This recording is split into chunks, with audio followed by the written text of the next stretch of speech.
Hi, coming to you live from the Deep Work Studios here at America's Best Restaurants in Northern Kentucky. I'm Doug Smith, and it's another week, and it's another live episode of ABR. So what exactly is ABR, and what is this show? Well, it's an opportunity to showcase some of the restaurants that we have visited in the past. We're pushing 500 episodes now, and we want to showcase some of the restaurants that we have visited. We also have an opportunity to talk to some of the business owners and restaurant owners and operators that we have met with live here on the show.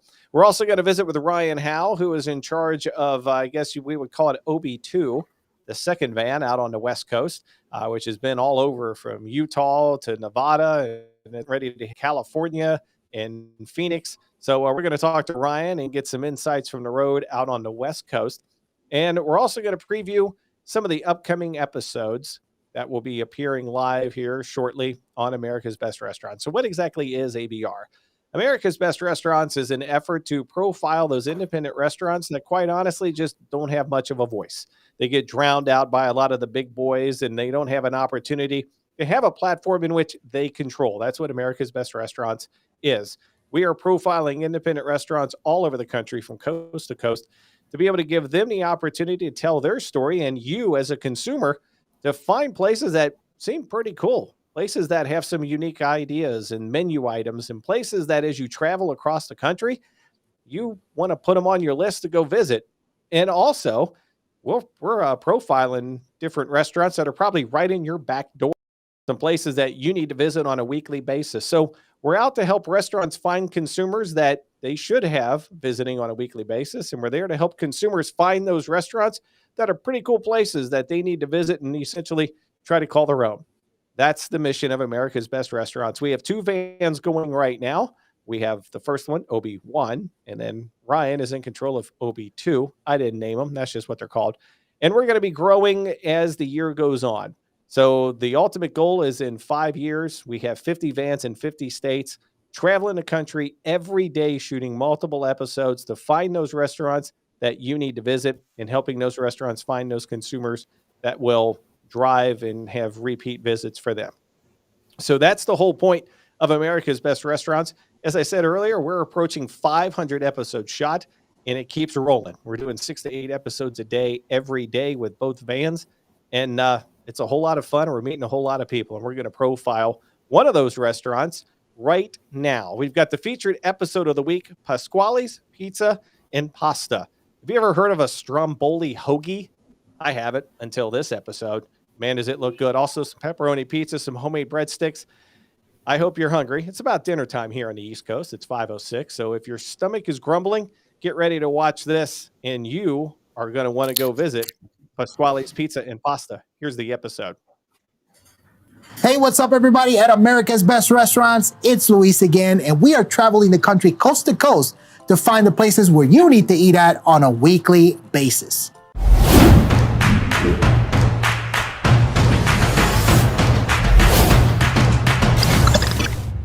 Today, we're in Indianapolis, Indiana, at a place called Pasqualis. We're here with Danielle. Danielle, what's Pasqualis? So Pasqualis is a family-owned business. We specialize in pizza, pasta, subs, salads. We do have a lunch buffet Monday through Friday from 10:30 a.m. to 1:30. And we have a nightly buffet on Tuesday evenings from 5 to 8. We're open on the weekends, Saturday, closed on Sunday. Awesome. Okay, cool. So in every episode, we feature 3 things you need to have when you come here. What are we having, Danielle? Stromboli is our most famous sub. Okay. We make our dough fresh every day. Our pizzas are all hand-tossed. The pizzas are really great here, fresh ingredients on every pizza. And we also make our breadsticks in-home. Awesome. So Stromboli, pizza, breadsticks. Those are 3 things that I love. Come with us. I know you're hungry because you're watching this. Let's go check it out.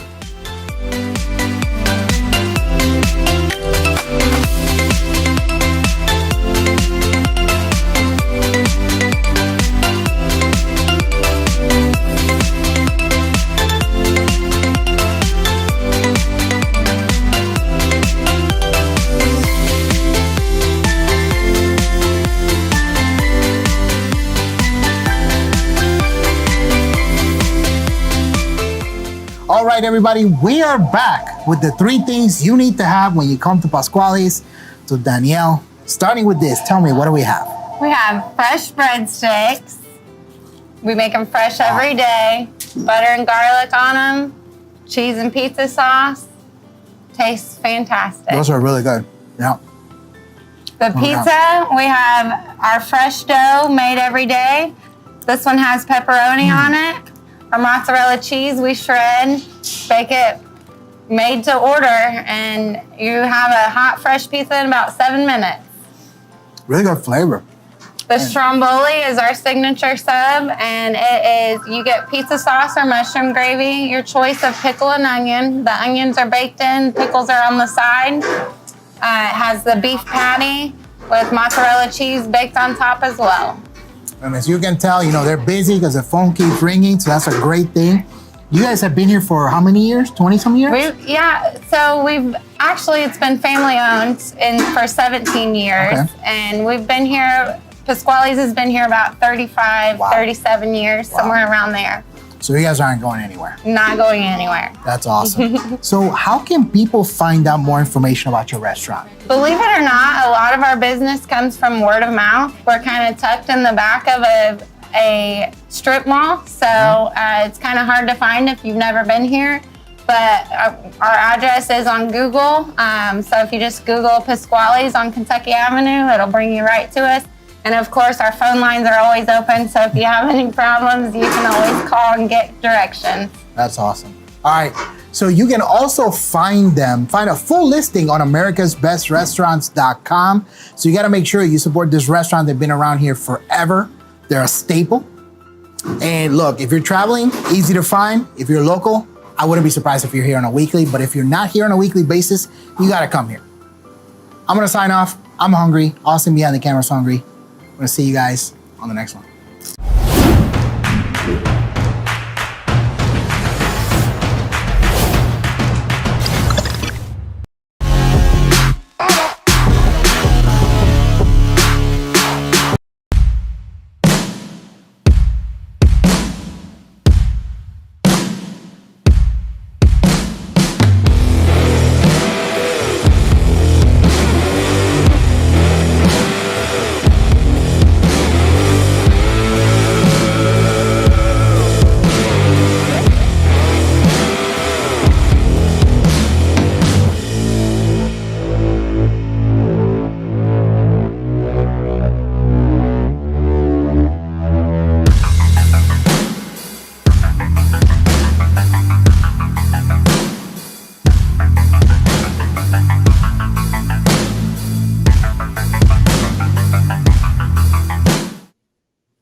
As you can see, we've got a lot of episodes coming up. We are traveling all over, and the gentleman on the screen right now, Mr. Ryan, is in charge of Van 2, OB2, I guess, OB-DOS. I don't know really what we call it, Ryan. But you're out on the West Coast, and, those of us here in the East Coast, a little bit of snow here or there. The van has good traction. You're dealing with all kinds of different weather out there on the West Coast, aren't you? Yeah, absolutely. I mean, we've gone as far north as Montana, up into Bozeman and Billings so far, and we've got some more plans to go up. Once the snow melts, we'll get back to Montana. But then we've also been as far south so far as Las Vegas, and we're going to be in Utah this next week, Salt Lake area, and North Salt Lake area, and along the Wasatch Front, and then we're going to head south down to Las Vegas for a couple of weeks, and then we'll be headed to the Phoenix area for a few weeks after that, and then into Southern California for a few weeks after that. So van number 2 is on the hunt for some warmer weather, so we're going to head south for a little bit and see what's going on. Yeah, those of us who drive around in van 1 were a little jealous of you. I was out today. I was in Lexington, Kentucky today, and it's in the mid-30s. Quite breezy, and I'm thinking, so Ryan gets to go to Southern California. Ryan gets to go to Las Vegas. I like your travel plans. But hey, as you've been on the road, is there any unique restaurant or story or people that kind of jump out to you that as you're talking to people explaining what you do, that just has resonated and has really stuck with you? Oh yeah, I mean, first and foremost, we're finding some of the most amazing chefs and restaurant owners and operators that are doing amazing things out of the kitchen. The food does. I was watching that episode just right there with Luis, and the food really truly tastes as good as it looks, and that's exciting. But I think for me, I love just listening to some of the stories of these restaurant owners. A couple come to mind. One. Is actually just right here in our backyard. So van number 2, the official headquarters is in Twin Falls, Idaho, where I'm sitting right now. And just kitty corner from us is a place called Scooters. Now, Scooter, that was the name that his sister gave him growing up. And they came from a dairy family here in southern Idaho, which is, a lot of dairies and agriculture around here. But he didn't want to be in the dairy business. He wanted to start a restaurant. And his dream was to start a restaurant and also to have a restaurant in Costa Rica. And so his first restaurant right here in Twin Falls, the second restaurant in Costa Rica. Talk about, warm weather. So that's a pretty cool story. And they have the most amazing garlic fries around town, affectionately called crack fries, because they are so addictive. And, another one is, O'Duncan's, another local place where the owner, Jen, very interesting. She used to bartend at the restaurant, and then she was a server at the restaurant. And then eventually, long story short, the owners, after she had moved on and, had started her career in banking, the restaurant owners came back to her and, her former employers and said, "Hey, we're ready to retire. We want you to buy the restaurant." And so she did. And so pretty cool story to, come up in a restaurant that you love so much and spend so much time in, and then have an opportunity to buy it and own it and continue on that legacy. So a lot of really cool stories out there on the road. One question that I get asked a lot is, how do you not weigh 400 pounds? Because I almost do. No, no, no, you don't. But we're in like 6 to 8 restaurants a day. And it's a lot of really, really good food. I like to say that we are spoiled now, because when you hit so many good independent restaurants, you get spoiled. You can't go to some of the big places anymore because it just doesn't taste the same. But one thing that we get asked is, how do you eat all that food? And you have to pace yourself. It really is the one trial and tribulation of the job. Now, I jokingly say, when you came to us in Charlotte for the training, you kind of went crazy one day and nearly put yourself in a coma. So how do you handle all the different food and seeing it and not going overboard? Because this stuff really is so daggone good.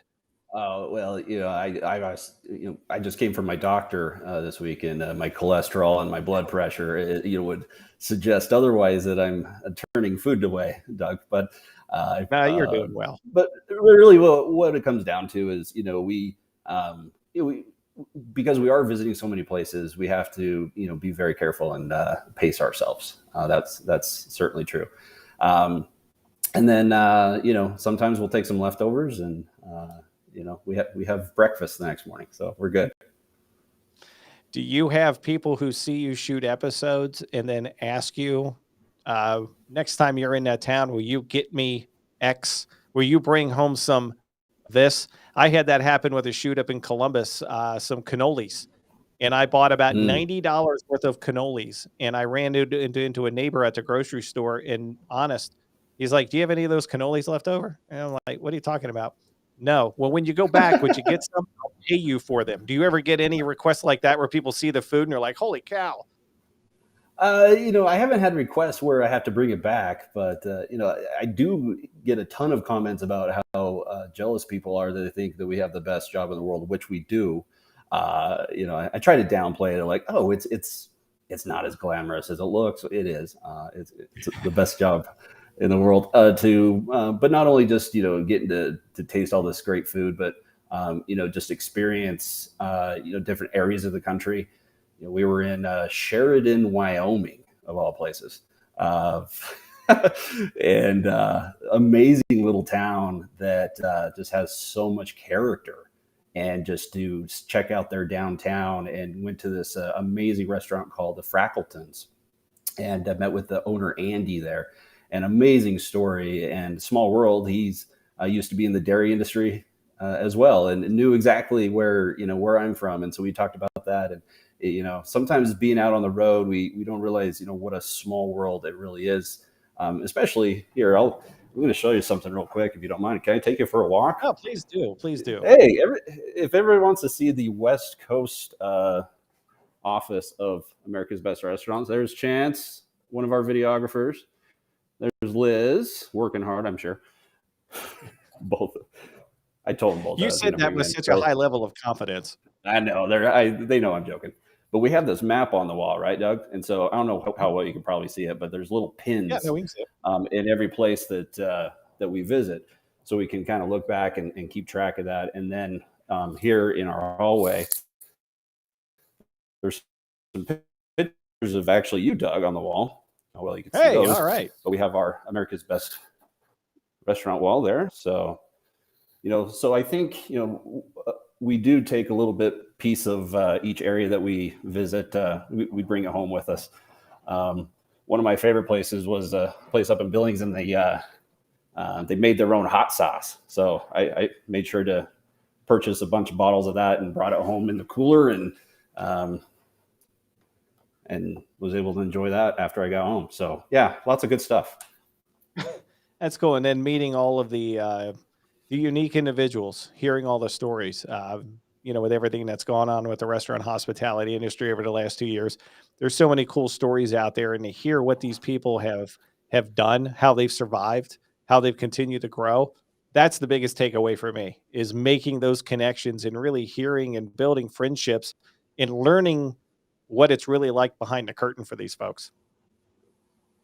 Yeah. And, it's funny because in the restaurant industry, it's, each town that we've been to, it seems like there's a tight-knit community within the restaurant communities in those, in those towns or in those cities. And, how much they've, worked together to, to get through these times. And I know, where we're headed next week, for example, in Utah, they've, had some more things happen where they've had to shut some stuff down. But, I know how that affects restaurants. But one thing that I love being able to do is help them get through those times, and, using their database to be able to reach out to their customers and communicate with them. And that's what we help them do with America's Best Restaurant, is get that attention of their everybody from their frequent customers to, people who are maybe new in town and have never heard of you. Well, we're getting in front of them for those restaurants, and then helping them, build a database that they can utilize to retain that attention.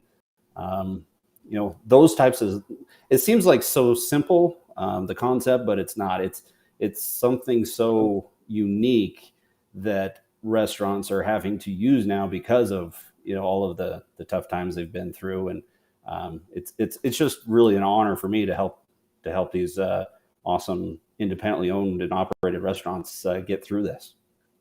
That's cool. Ryan Howe, he operates OB2, OB-Dose. We got to come up with a name for that thing, for the van out on the West Coast. In fact, Ryan, as we were talking about some owners, the next segment is we're going to transition over. We're going to talk to one of the owners that we shot an episode with up in Reynoldsburg, Ohio, to be able to hear firsthand from one of those owners that we were just talking about. So appreciate it. You enjoy the snow up in Salt Lake City, and make sure you wear sunscreen when you start hitting Phoenix and Vegas and San Diego. And I want to see pictures while we're freezing up here. I'll send you a postcard from Phoenix, buddy. You do that, buddy. Thank you, Ryan. All right. See you, Doug. No problem.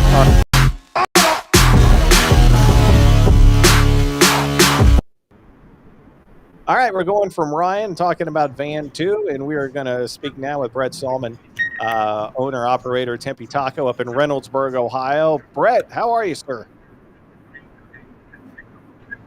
Good. How you doing, Doug?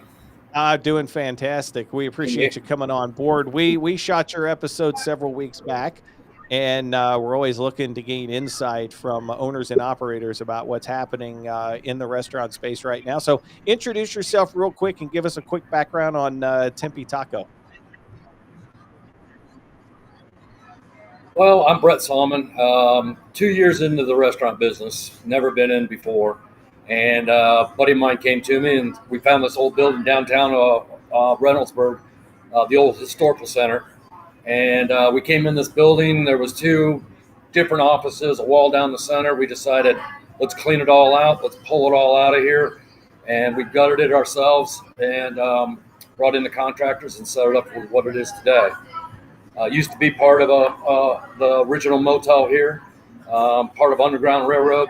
Front of the building was built back in 1891. So we had the historical lady come down from the museum, and she went through a bunch of stuff with us. And they thought it was really good that we kept the building as is, other than taking out the old rooms and things like that and opening up everything as much as we can. One of the things that resonate with me when we shot your episode was the revitalization, if you will, of the area where you're at up in Reynoldsburg, and your business in some of the other, it's starting to lead that in restaurants. Obviously, the last 2 years it's been difficult to say the least, but you guys are essentially leading a renaissance with the community. The community supported you. Now you're helping to grow. Talk about what it's meant to be such a big part of the growth of Reynoldsburg and kind of that revitalization, but also the support and the love that the community has fed you guys over the last 2 years. Well, I'll tell you, Reynoldsburg has really wrapped their arms around us.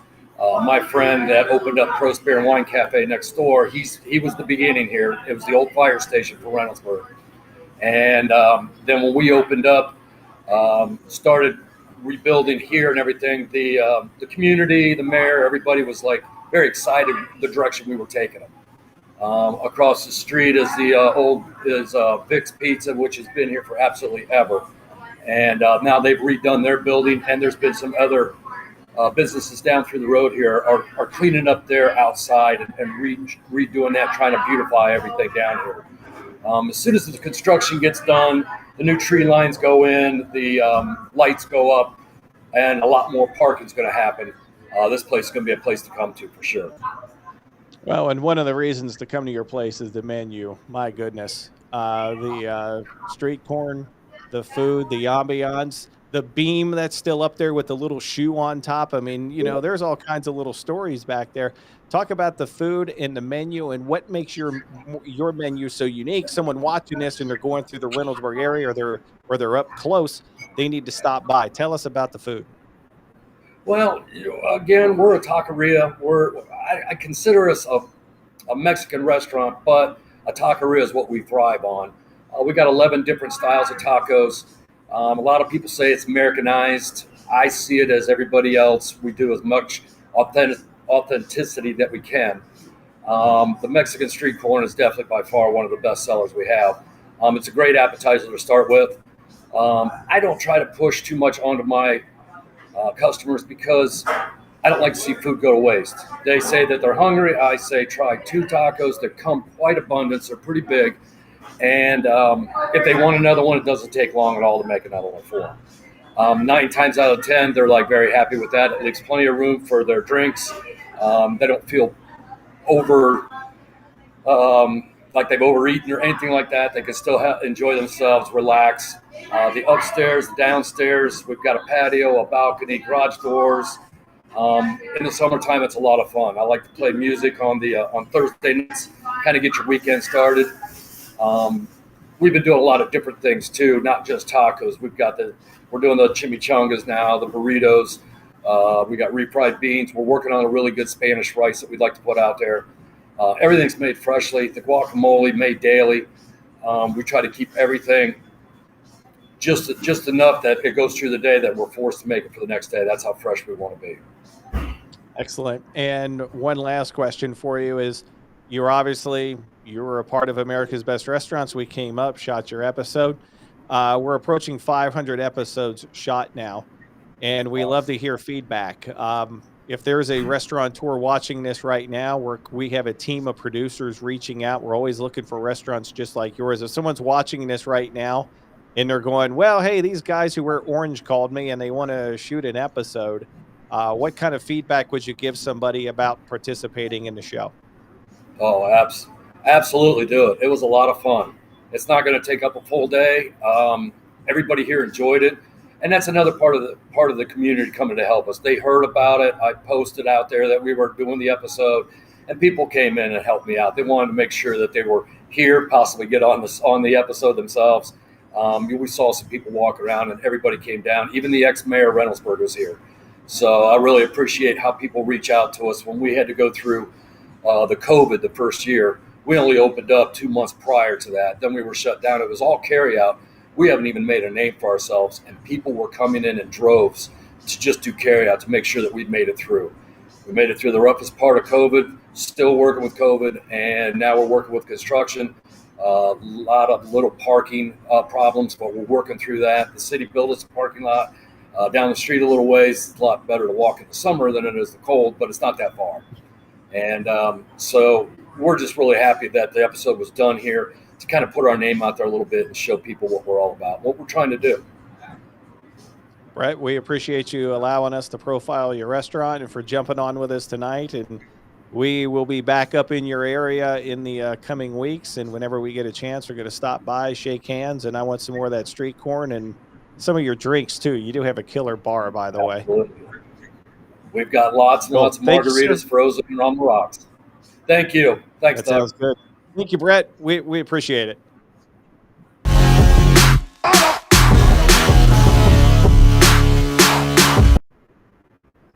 All right. We appreciate Brett coming on board. We appreciate Ryan. We appreciate you watching. So, America's Best Restaurants. How do you find out more about us? Well, right there, you can see we have our YouTube channel. We're on Instagram, TikTok, Facebook. Please follow us. We have 3 episodes going live every day, 9, 11, and 5. And the other opportunity is follow us. Here we've got a website, and it's interactive. It's really cool. Hey, if you're going to be traveling to Ryan's going to Salt Lake City, you're going to be out in Utah, you're going to go do some skiing, and you're like, I wonder what restaurants would be really good out there. Cool. You go to the website, click on Utah, poof, up will pop a listing. If you're in Ohio, Kentucky, we've been through Florida, South Carolina, we've been all over the place. Click on the state, listings will pop up. And because we are growing all the time, the ultimate goal, as I said when we first started this, 50 vans in 50 states in 5 years, we're hiring as well. So there's an opportunity for you to become part of our team. If you have an opportunity, you're interested in being on camera, maybe being one of our producers, maybe doing some behind the scenes, in front of the camera, back of the camera, around the camera, under the camera, whatever, there's an opportunity. And we are also hiring. So you can go to americasbestrestaurants.com/jobs and fill out the application, tell us some information, and maybe you'll be a part of our crew. I hope you like orange, because orange is the color, as you can tell. But it's a great opportunity. We are growing and we're helping restaurants. It's one of the biggest joys you can have, knowing that you are directly impacting somebody. And it's not just their business, it's the employees that they have. It's the city, just like Brett was talking about, how Reynoldsburg has really come around them. And now they're in turn helping Reynoldsburg kind of revitalize and do things. And it's an opportunity to really see the impact that you can make on businesses and business owners and their employees. So that's America's Best Restaurants. And if you're interested, then go there. Check out, again, americasbestrestaurants.com/jobs. Check it out. Follow us on social media, all those channels, and we'll have more episodes going live every day. We'll be live here again next Thursday, 5 o'clock Eastern time. We will profile another one of the episodes that we have shot. We'll talk to another restaurateur, person who's been on the show, and more insights from the road. So if you love all things restaurants, then we're the spot for you. So until next Thursday, 5 o'clock, thank you for tuning in. It's time to sign off. Have a good evening.